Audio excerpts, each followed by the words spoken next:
I wish it was this perfect, smooth sail upward to success. But I truly don't know a single person who's attained any level of success that says that's how it's gone for them. Because the reality is that the growth comes through struggle. And that's where you learn. The biggest lessons, the biggest development comes on the tail end of a challenge. We don't learn because everything's going great. We learn because we're faced with a struggle that forces us to grow. Hey, it's Rocky. Welcome to Richer Soul. Today's guest is Dan Brault, who helps leaders build a clear vision, align people to their strengths, and design businesses that create more freedom and less burnout.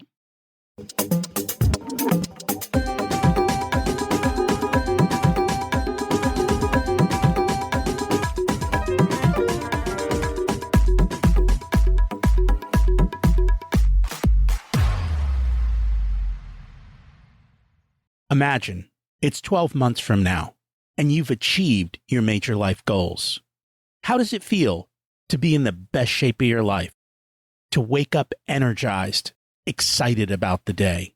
To have great relationships and friends who support you and propel you forward? How does it feel to have an excess of money, to be able to make the choices you want? To be fearless and open to trying new adventures? Imagine being connected to the universe and it providing everything you desire. It's possible over time, and your past does not dictate your future. The only thing holding you back from this vision is you. It's time to take control of our thoughts and use them to our advantage. Welcome to Richer Soul, where we achieve our dreams and bring balance to health, wealth, relationships, time, and spirituality. If you have not had a chance to listen to episodes 1 through 9, I encourage you to go back and listen to the framework behind Richer Soul and how to create the life of your dreams. You can also find all the show notes for this episode at richersoul.com. Most people think success is a straight line. It's not. Today's episode is about the moment the line snaps and what separates the people who rebuild from the people who disappear. My guest is Dan Brault. He grew up inside the coaching world. His dad ran a Tony Robbins franchise. Dan started coaching when he was 12. He started and learned sales early, and he got hit with a brutal lesson that cost him real money and real sleep. We'll talk about why people ignore red flags, why trust without verification is a killer, how to build a vision that actually changes your daily decisions, and a simple time study method that exposes what's draining your life force. I've worked with Dan before. Let's meet him and see how it's done. Welcome to Richer Soul, Dan Brault. It's great to have you join us today. Glad to be here. And I'm excited to learn from you today. We always like to start at the beginning. What was it like when you were growing up, and how much did your family and school teach you about money? Money was not really something we talked about growing up. I knew my dad made decent money, but he never wanted to talk about it. He was always pretty frugal. My mom was much more open about it, but they didn't really teach me anything about it. I was fortunate enough that in high school, my high school offered some business classes. So we actually did learn about finances and credit and all these things that a lot of people don't have the privilege of. And that really got me started on the business track and really grateful for that. Out of curiosity, what did they teach you in school about business?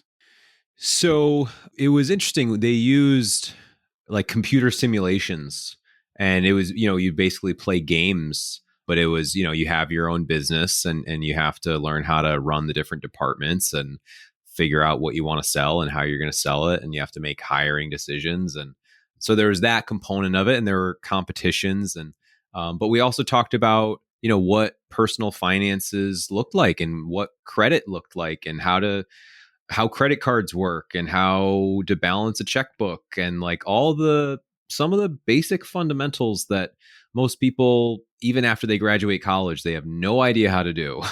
And they start making money and don't know what to do with it. I've always been shocked by that. It wasn't until much later in life that I realized that people didn't understand money and that they never talked about it as a kid. Yeah. I mean, I was fortunate enough to have that education in high school. I know a lot of people don't have that, but that definitely got me on a good track where I knew how to handle money. I had somewhat of a system. I didn't, go and max out all my credit cards or sign up for a million credit cards as soon as I got on a college campus. But yeah, it's something that's sorely needed all throughout the US right now. Yeah, we don't teach, it hasn't become the norm. There are isolated places where it's done. I don't know that it's done well, though, wherever it is done. It sounds like whatever program you went through is better than the norm. It was great. I mean, the fact that there was they gamified it and you got to learn while having fun made it very attractive, and a lot of those lessons have stuck with me. Cool. Now, your dad had a business. Yep. He's had many. He had many, but he also had one with Tony Robbins. He did. I have a picture of Tony Robbins holding me up when I was like 2 years old. And were you in like the palm right. of his hand? He's so in one hand.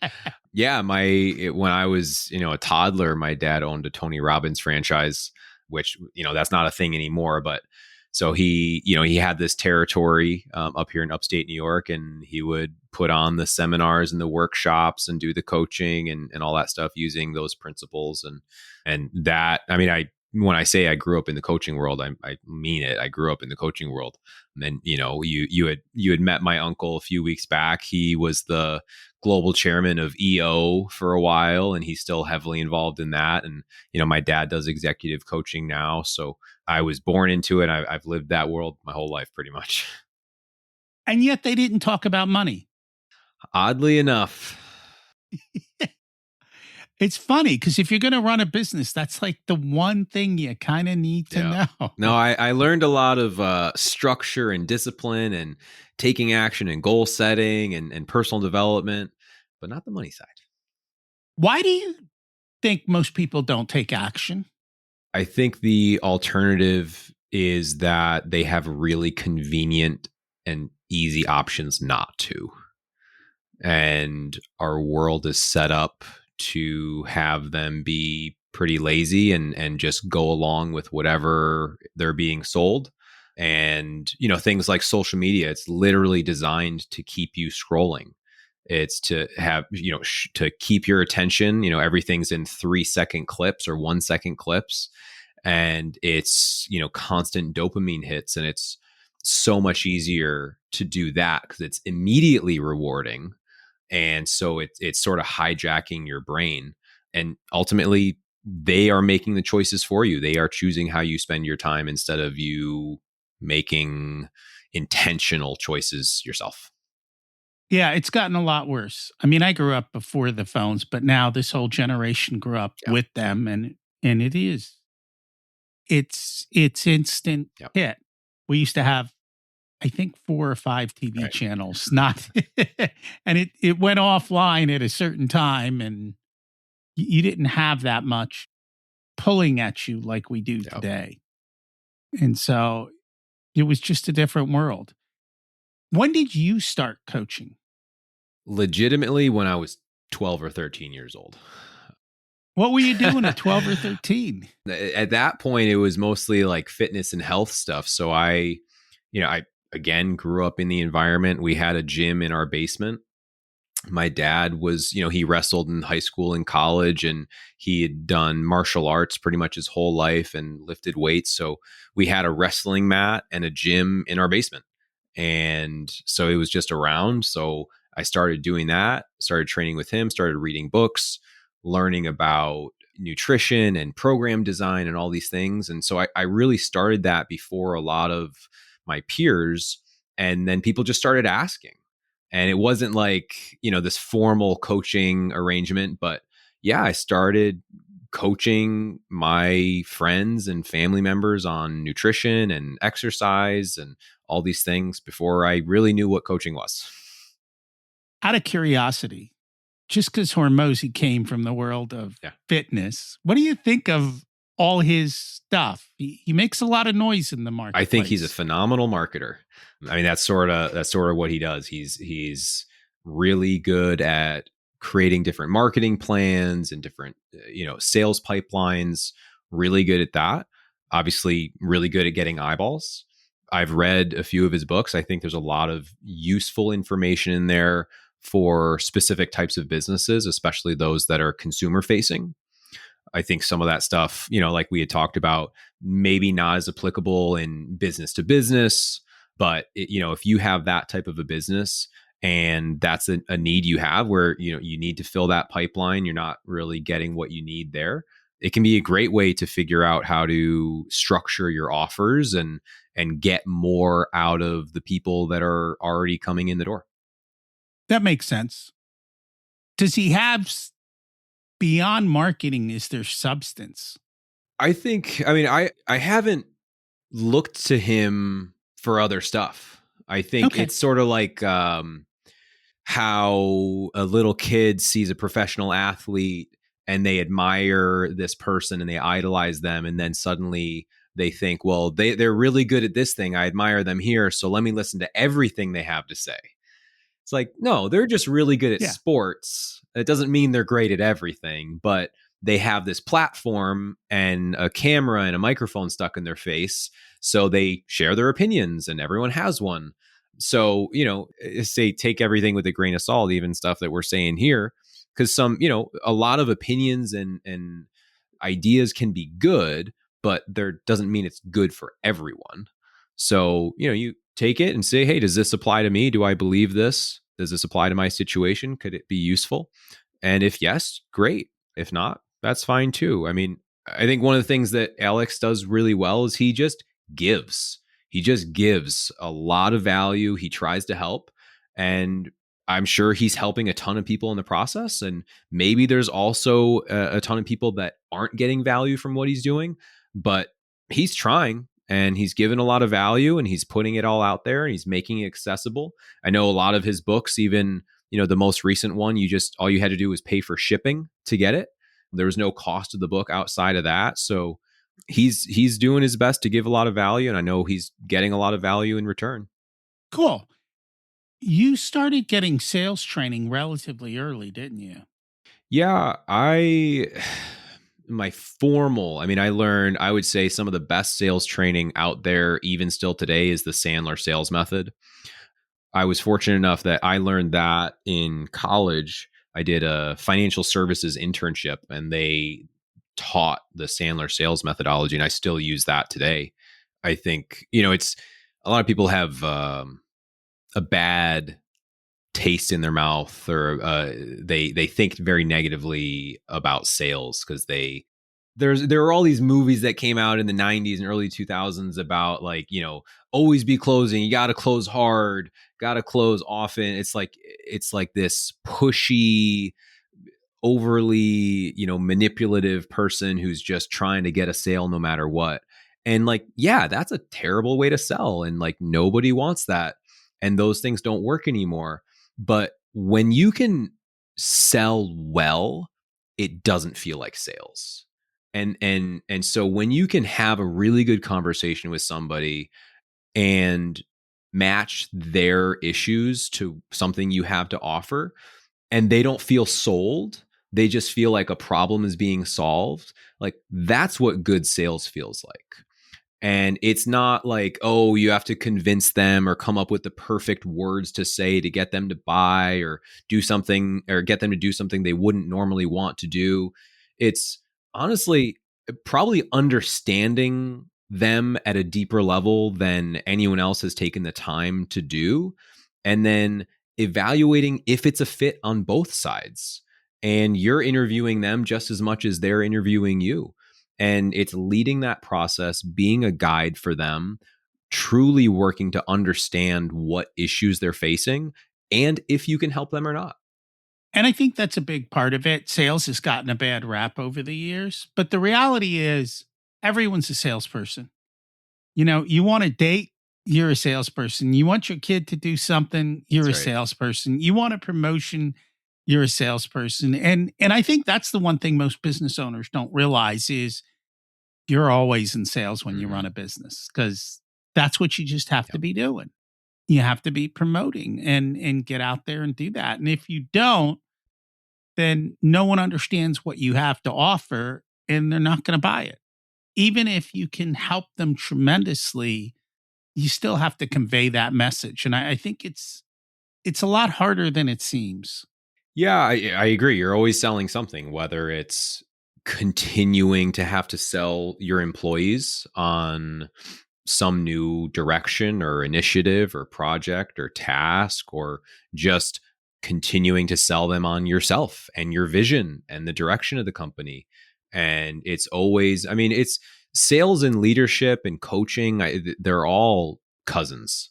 There's so many similarities between them. And it's an essential skill because ultimately what it comes down to is communication. How well can you communicate? How well can you listen? How well can you understand someone else and discover their needs and find a potential match? And that's the same with an employee. Hey, they have this need to, yeah, they need money, but they also need to feel valued and exercise their skills and strengths and feel like they're contributing towards something. And you have a vision that you want to proceed with and have get help with. And yeah, you want to make money from the business too. And can we do this together successfully? And that is a sale just like anything else.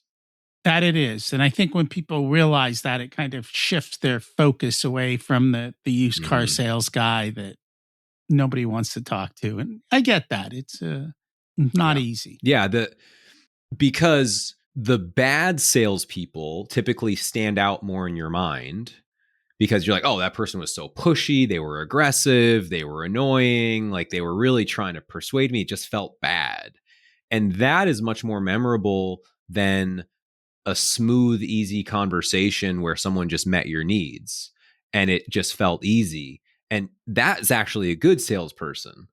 And it's not necessarily supposed to be super memorable that they were a salesperson, because when they're doing a good job, it doesn't feel salesy.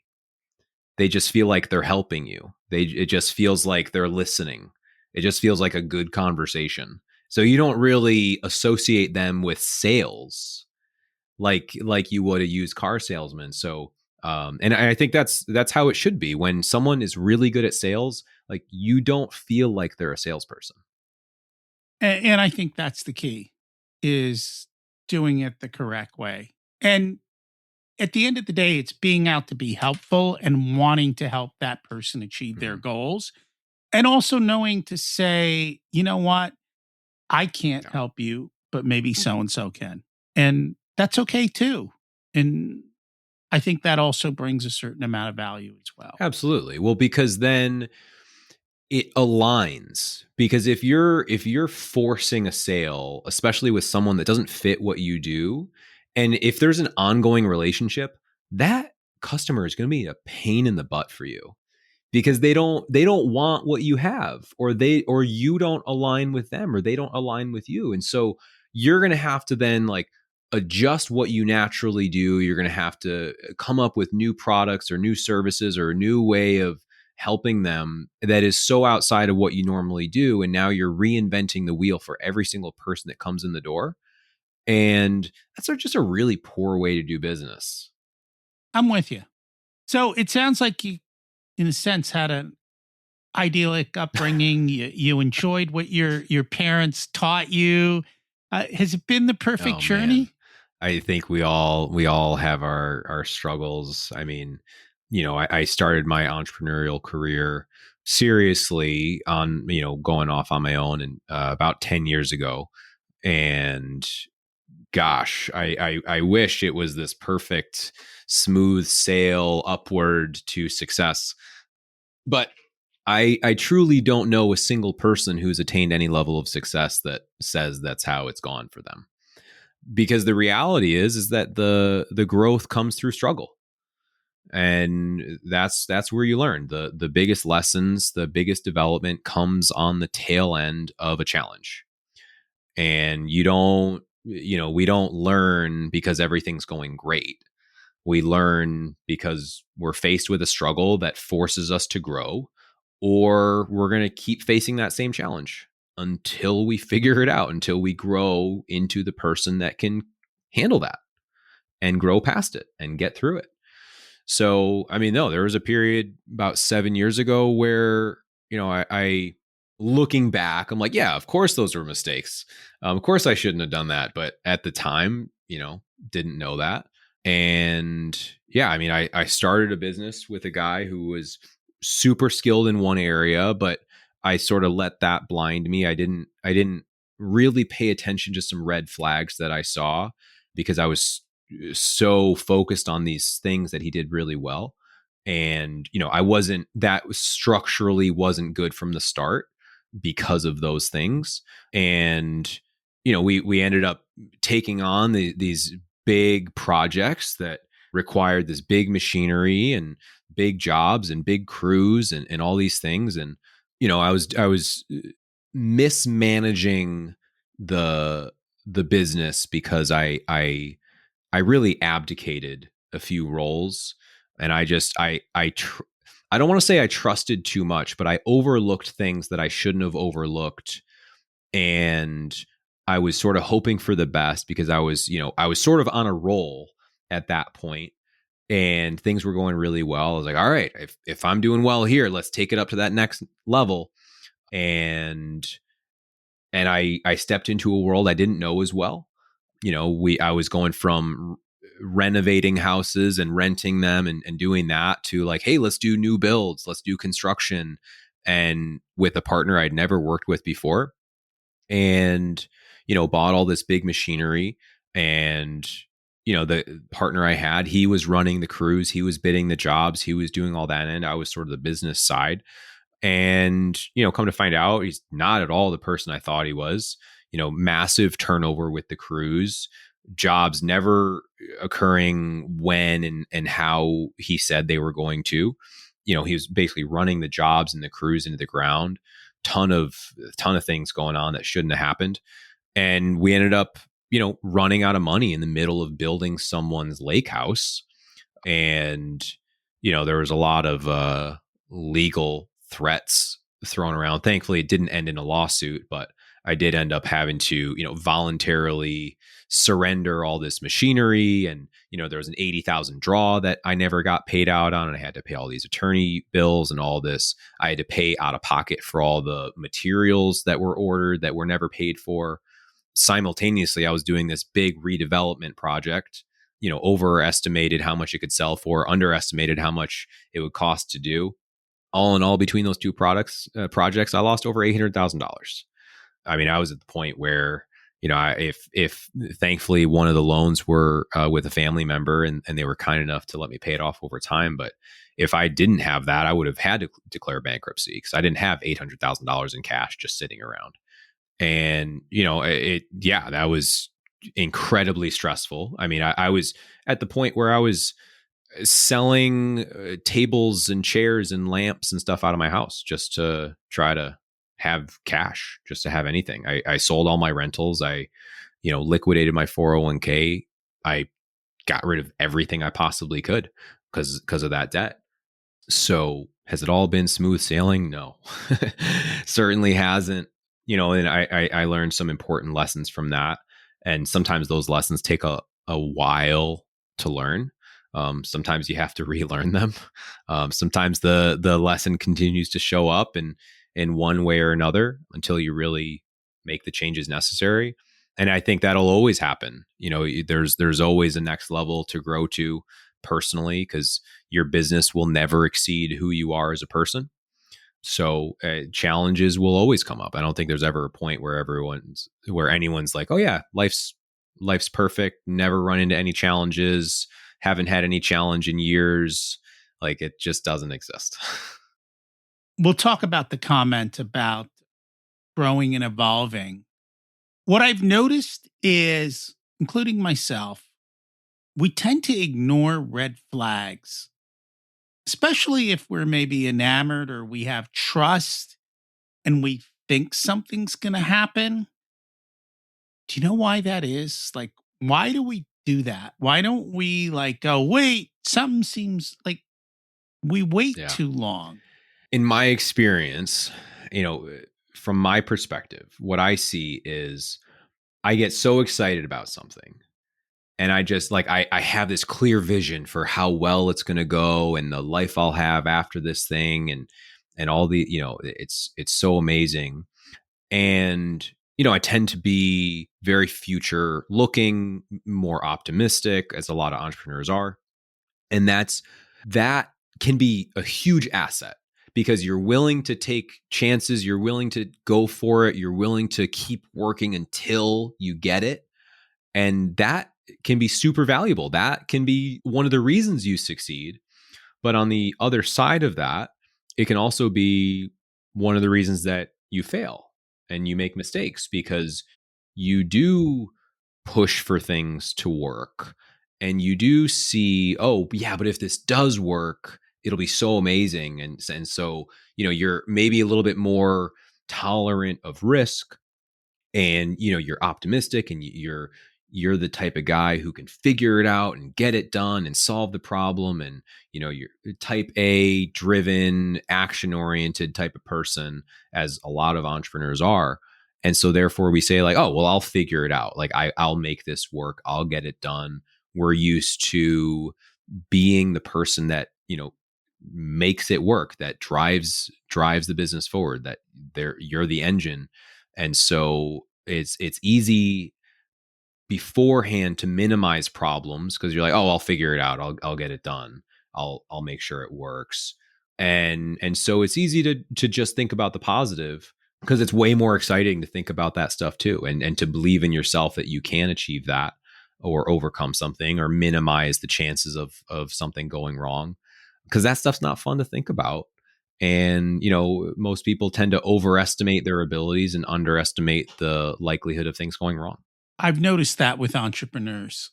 I am naturally somewhat cautious. And so I will always pressure test an idea to say, where can it go wrong? And sometimes people think of that as being negative. I'm like, no, I'm not being negative. What I want to do is solve all the potholes so we can go around them easily. And if you can at least have an idea of either you've done that before, you're like, okay, I know what those are. We can handle those. And yes, they're there, but the likelihood is small. Or this is what the downside's going to be. We have this upside, this downside. It's realistic. Then it becomes easy to say yes. And I don't know Warren Buffett's exact quote, but he takes very few swings and he likes slow pitches in small ballparks where the fence isn't very far away or very high. Like, make it easy for me to succeed. And I think people struggle not to do, like, just to sit and wait and go, not good enough. And because I think part of it is fear of missing out. The marketers deal of a lifetime. Every 38 seconds, there's a deal of a lifetime. That's what you have to learn, right? And so figuring out that balance and doing it. But then there's the other part, which you mentioned and which I have noticed. We abdicate responsibility. So we turn things over to people and we expect them to do it. And what I have found, and you tell me if I'm right or wrong, most people aren't always going to do what they say they're going to do. So it's a trust but verify. Like, create the systems and the process to say, hey, this is what you need to do, but have a system in place to say, did it get done, and double check that it did. And that really doesn't take very long. What I have found is the nicest talking people are the ones I probably should worry the most about. It's just, I don't know what you've seen with that. Yeah. And going to that point of, a lot of people, they say they'll do something and then they don't. I don't think it's bad intentions. I think they intend to do it. I think a lot of things structurally are not set up for people to succeed. And they try to adopt a system that is not designed for them. So this is where understanding your own strengths and weaknesses and playing to those. And that's where, we're talking about why do entrepreneurs often so often overlook these potential red flags. Well, I think more often than not, the entrepreneur is built that way. They are so often built to be the type of person that they are the idea person. They're the big picture thinker. They're the long-term vision. And they're not the person that puts the brakes on and says, hold on, is this a good idea? And what could go wrong here? They're the person thinking, oh my gosh, this could be so amazing. We could do this and we can do that. And so so it's fundamentally misaligned with their strengths. So the average entrepreneur is much more pie in the sky, big picture thinker, creative, innovative. And so they're all gas pedal all day long. They're not brakes in most cases. So gas pedal says, oh, the red flag, I don't even see it. I just drove past it. I'm past that. I'm not even thinking about that.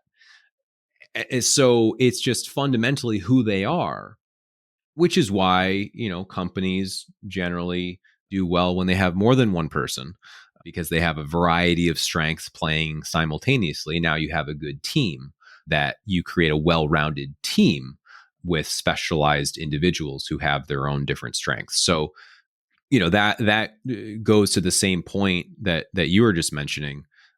Understanding strengths, understanding weaknesses, like we can't ignore those things. And I think we're all here for a reason. We're all built certain ways for a reason.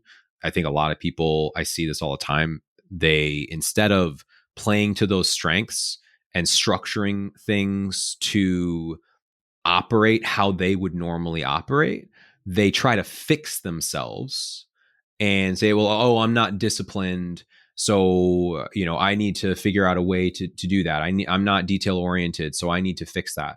Well, but the problem with that is now you're assuming that you're broken.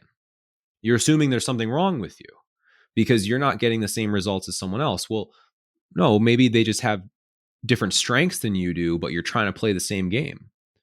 You're trying to play the same position, but you have totally different strengths. Like that just structurally is set up for failure.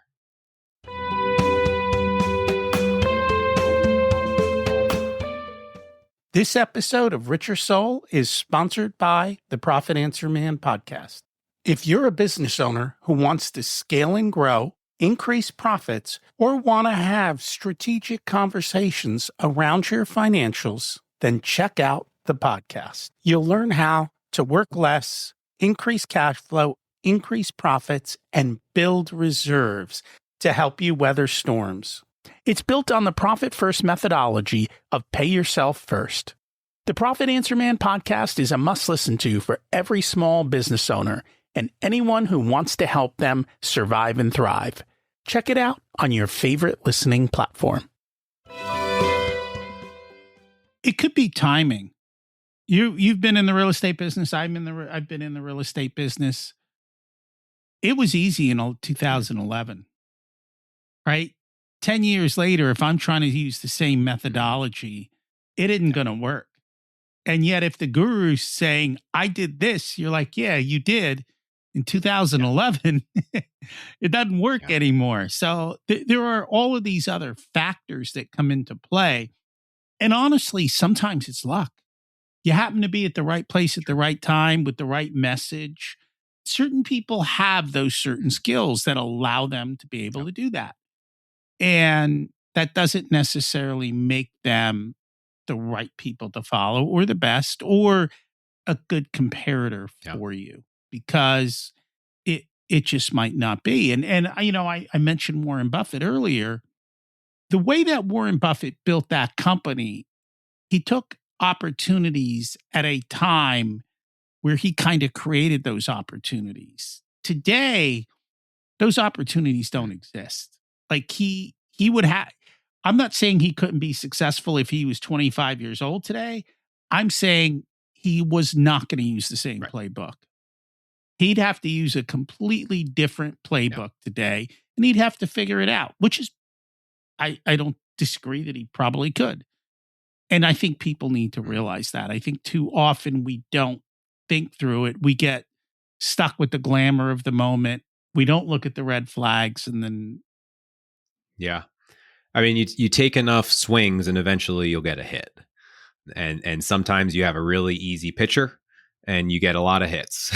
So I agree. I mean, the looking at the sample size is essential.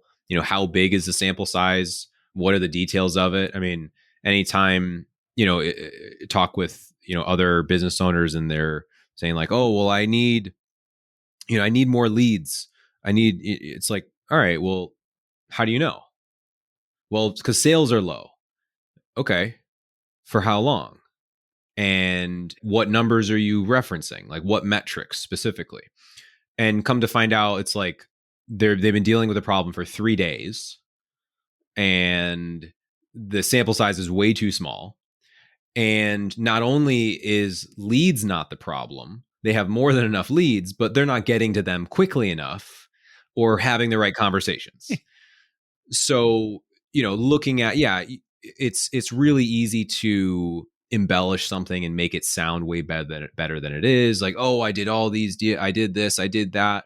Okay, tell me more about that. Well, how did that compare to what other people were doing? How did you tell me why?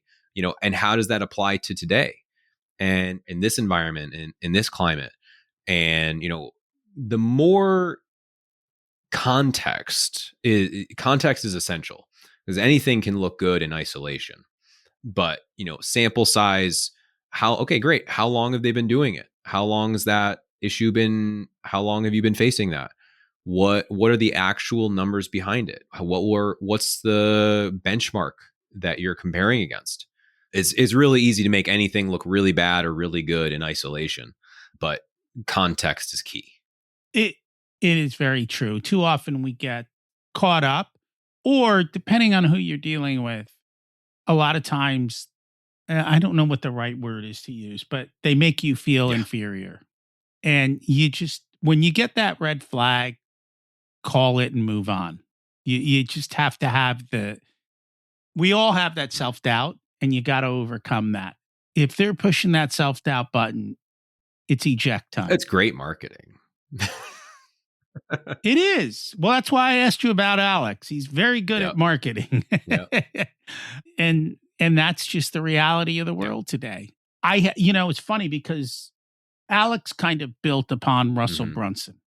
And I read Russell's book, Expert Secrets.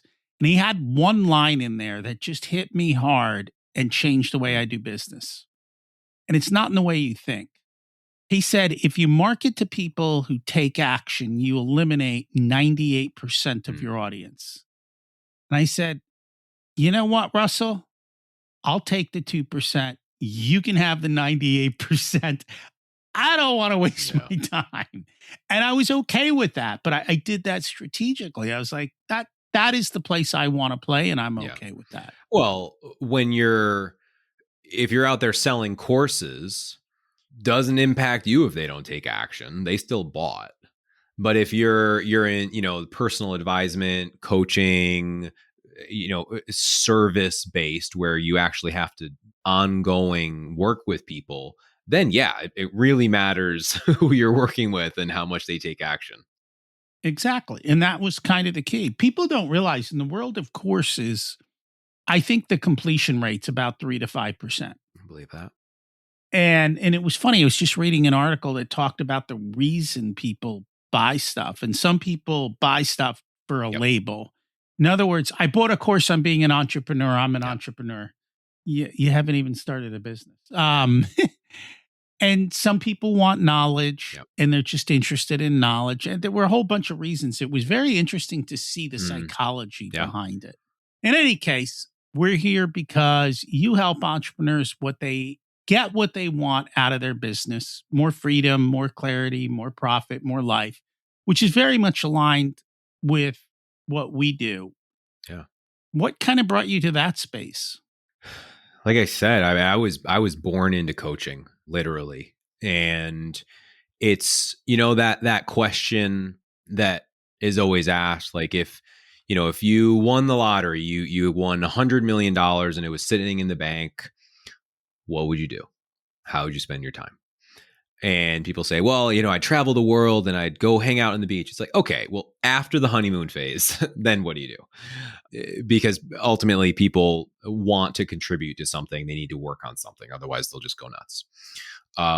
So what always came back to me, and it was this process of, and I literally have it written in front of me because I never wanted to forget it, but it's learning and exploring is sort of stage one.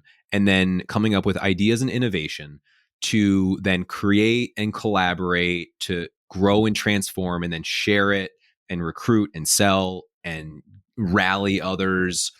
And that whole process, I love that process and creating transformations. And that, in any role I've ever been in any company or my own or others, I've always taken on that sort of a responsibility. I was, after college, I moved out to California and I was working in a high-end gym, Equinox, as a personal trainer. And I had this sales experience. And so I was just outselling everybody. I literally set a record for the company for fastest ever to full-time trainer, and in this like major corporation. And all these other trainers were asking me how I did it. And it's because I actually had a sales process. And so I started training the other trainers on this sales process. And I loved that process because I was able to take things that I had learned and innovated on, and then I get to share it and collaborate with others and help them to create growth and transformation. And there have been plenty of times in my career where I've gotten away from that. I moved towards something because it sounded really good or had a good salary or whatever. But I've always found that the thing that I always go back to about what would I do if money were never an issue, it's always around coaching and creating transformations and helping people to get to that next level, to get more out of life, to get more out of their business, to show up how they really want to show up, to lean into their strengths. And, they say like, do what you love and you'll never work a day in your life. Like, well, I agree with that to some degree. I think it'll be more enjoyable, but there's work. There's no avoiding hard work. There's hard work is always going to be present. There's no avoiding it. Do you want to do hard work with stuff that's going to light you up or burn you out? And if more people identified their strengths and leaned into them and made conscious efforts to have their work be more the stuff that they love and less of the stuff they loathe. I mean, I see it with the businesses I work with. You get higher productivity, lower burnout, lower turnover, fewer communication problems, fewer people problems. People stay longer. They're more appreciative, more productive. Profits improve. Literally everything improves because now people are playing to their strengths and doing less of the stuff that frustrates them.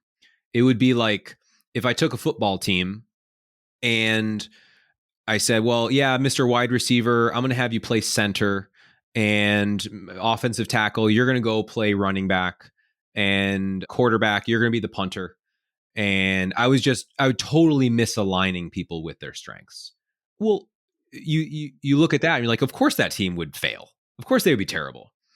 But so many people set up companies that way where they say, oh, well, this person, they have that experience, they have a marketing background, so therefore they should do this. It's like, well, but is that position actually playing to their strengths? Are they actually spending most of their time doing the things that they're really good at? Because when a company has consistent bottlenecks, it's often because wherever that bottleneck is someone being asked to work in an area of friction, an area of weakness for themselves. So of course they're going to procrastinate. Of course it's not going to go well. They're going to have challenge with it, and they're going to spend time doing other things that they're actually good at. So that stuff, I mean, it just, for me personally, it made such a difference in my enjoyment and fulfillment and productivity in work. and doing that work with others, I see the transformation it makes, and I love it. That's cool. You know, one of the biggest struggles I had Mm, was understanding what my gifts were. And the reason why is right. I just assumed everyone else had them too. Like for me, I grew up with Mm, understanding money. I just assumed everyone understood money and how to use yeah. it properly. I didn't realize that that wasn't Mm, the case. You know, I grew up learning how to use mm, spreadsheets. I just assume people know how to build yeah. spreadsheets. Like, this is easy. You just do that, and there it is. Like, and so that was kind of for me was seeing what really Mm, stood out. There are things like when you do a certain job, you know, oh, I love doing this. I yep. hate doing that.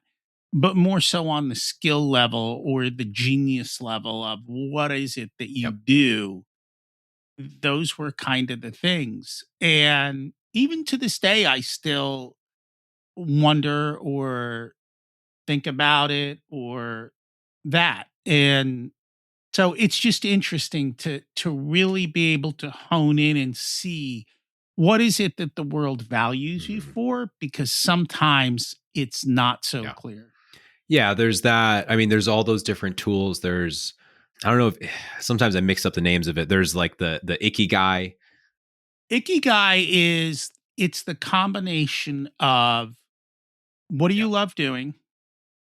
What are you good at that the world wants? And this is the one everyone forgets and is willing Yeah. to pay for.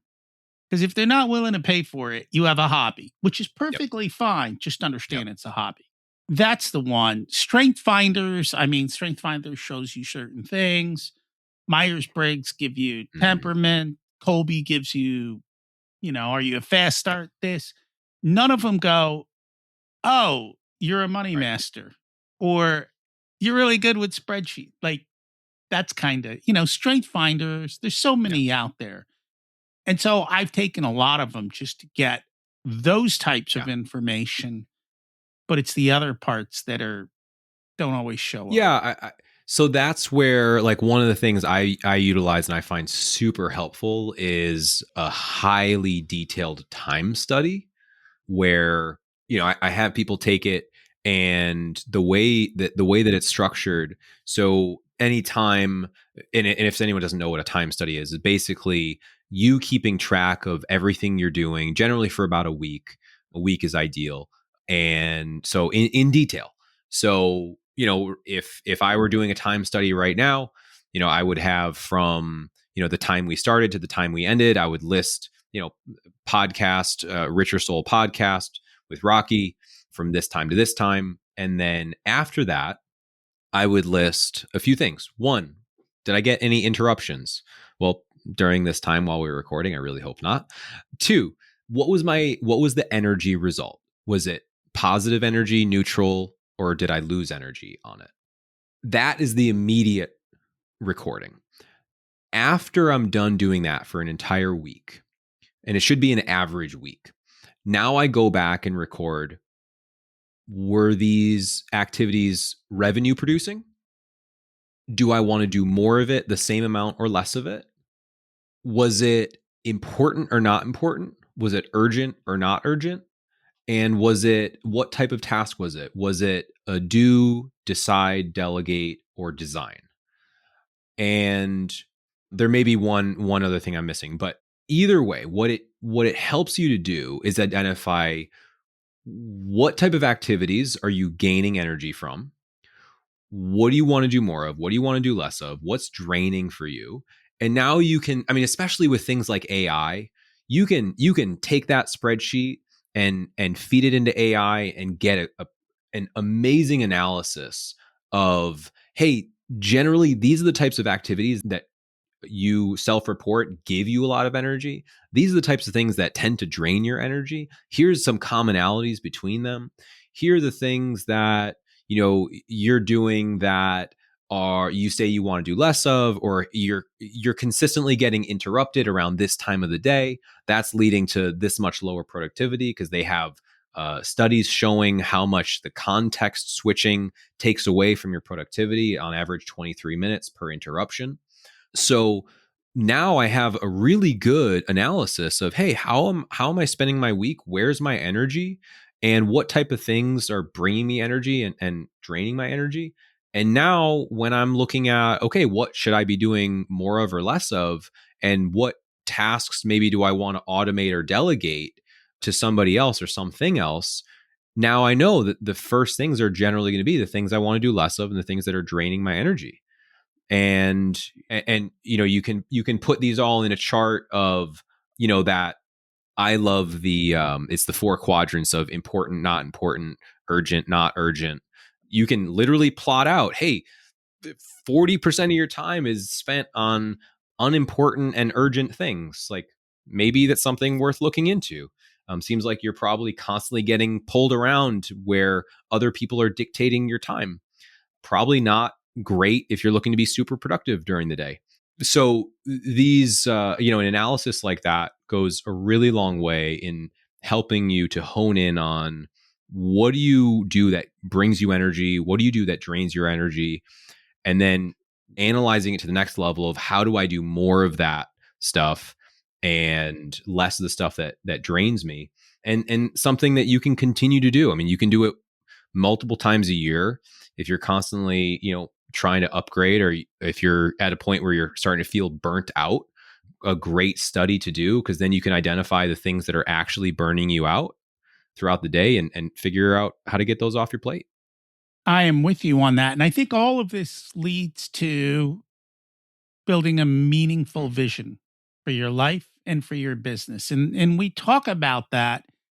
If you don't have that, you're in the drift. No ifs, ands, and buts about it. I'd love to hear your thoughts on it. Yeah, I think vision is the compass. It's the thing that lets you know, are you headed the right direction or not? I like to think of vision as the qualitative component of your life. In, hey, if you could live a perfect day, a perfect week, a perfect month, a perfect year, what does that look like for you?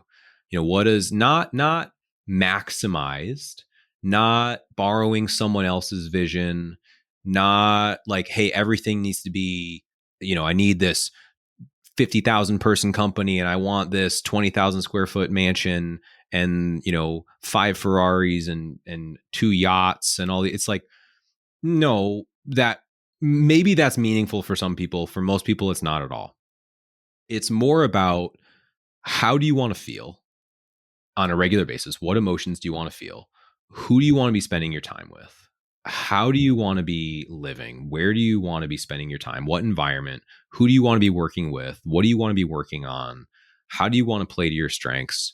It's the qualitative stuff. It's, what does the most happy, fulfilling, meaningful life look like for you? And now you have a clear picture of, hey, if like this sounds like a really great life, like that would be super impactful for me. These are the relationships I want to have. Here's how I want to feel. Here's what I want to be doing. It's not, oh, I want a 75 person company that does this much revenue and, this much profit. No, that comes next. So you start with the vision, you start with the qualitative, and then you can quantify it. You can say, okay, if that's the lifestyle I want, great. I'm an action oriented person. How do I make that happen? Well, I need to know what the target is. So what does that cost? Okay, I want to travel the world. I want to go on 3 weeks of vacation a year. Great. How much is the average vacation going to cost you? Perfect. Document it. How much is that house going to cost you? How much are you paying for food and clothing and internet and your phone and taxes and all these things? Easily quantifiable. And now you have a goal for, hey, if that's the lifestyle I want to live, that's my vision, it's going to cost me this much, which means I need to figure out how to earn that much money. And now you have a reason behind goals you set for your business. You can say, hey, I want to have the business at this point, And it's not just some arbitrary number. People make up all these numbers. Oh, I want to earn 250,000 or 500,000, or I want $1 million or 10 million net worth or 20 million. It's like, okay, but when you generally ask them, it doesn't mean anything to them. It's sort of an arbitrary number. But if you go about this process of setting the vision, the qualitative, and then quantifying it, now there's a purpose behind it. Now there's a reason why that number is meaningful, and why they're actually going to work towards it. Because what any entrepreneur will generally find is that it's too hard. It's too hard to keep going if you don't have a compelling reason to keep going. You will run into too many challenges. There are too many bumps in the road, too many obstacles, to where if you're just doing it for some unknown reason and you don't have a really compelling reason to keep going and do it, you're just going to stop. You're just not going to do it. So that's why vision is so important.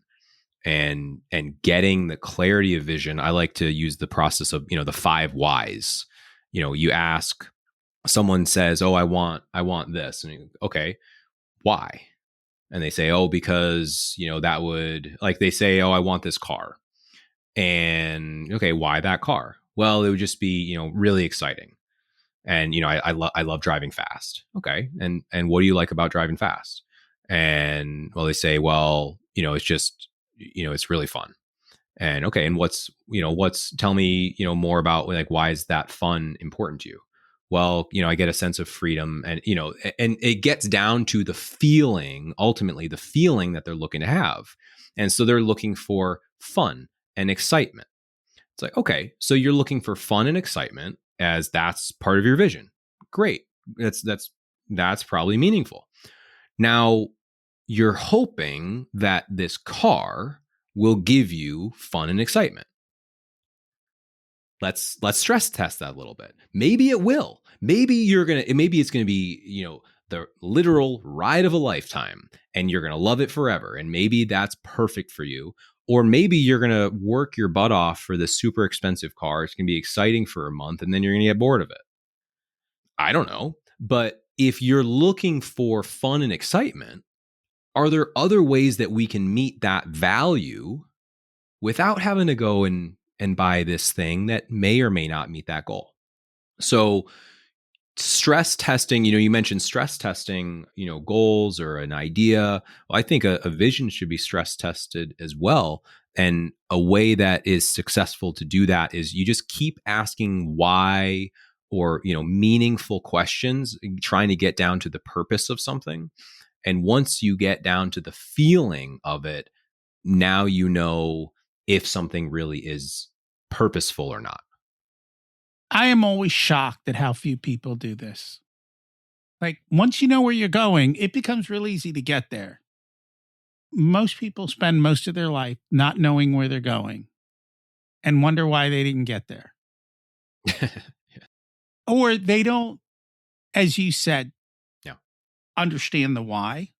They think they want something because it looked good on Instagram. And when they get there, they're like, oh, this really sucks. Yeah, you should have tested it. It's funny when you hear the kids who want to be like doctors, and the first time they see someone getting blood drawn or see blood and they pass out, it's like, good thing you found that out before you went.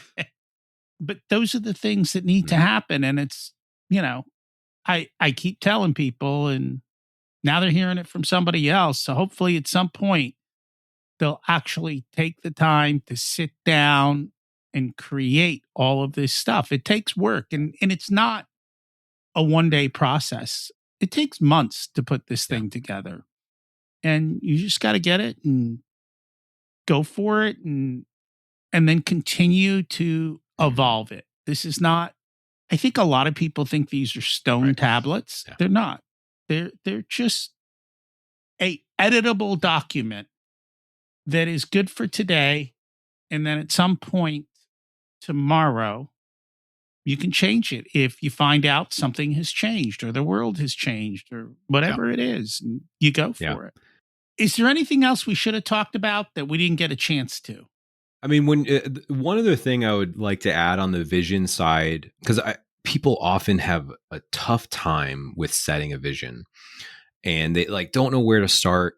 And I've found the easiest way is to start by just talking about it, not writing it.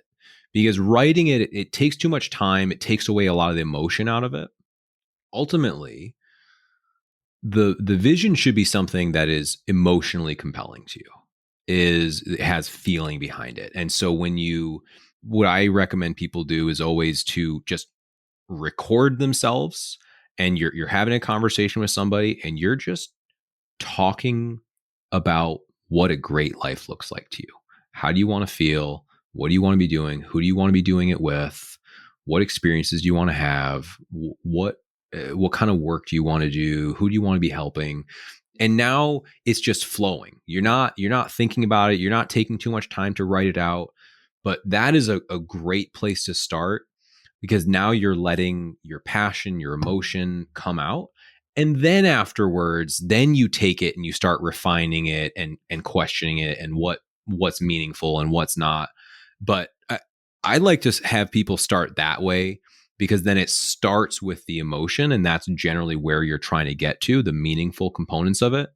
I find when people start by just listing off a million different things on a piece of paper, it's really easy to list things that don't mean anything to you.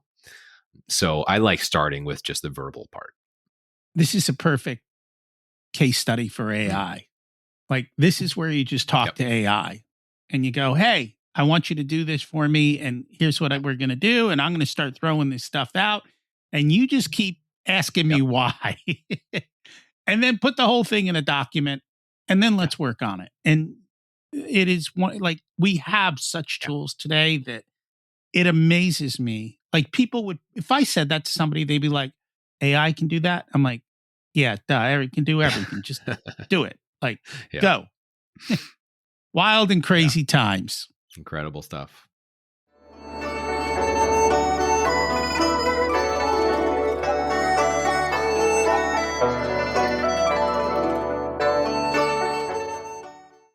It's time to learn the secrets of life. What's one truth about success you wish more people understood?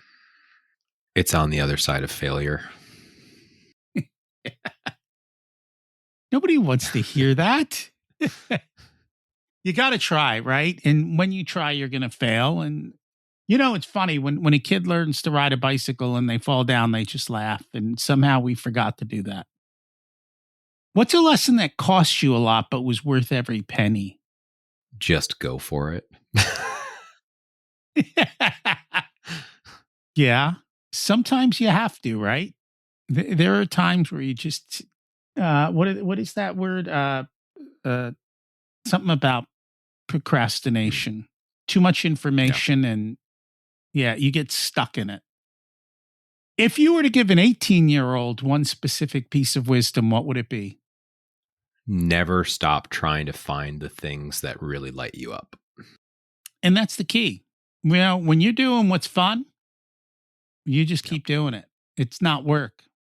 And you'll outshine everyone else, because to you, it's just fun to learn and grow and do all of that. And you'll stick with it. And you'll stick with it, because it doesn't take energy. It makes energy.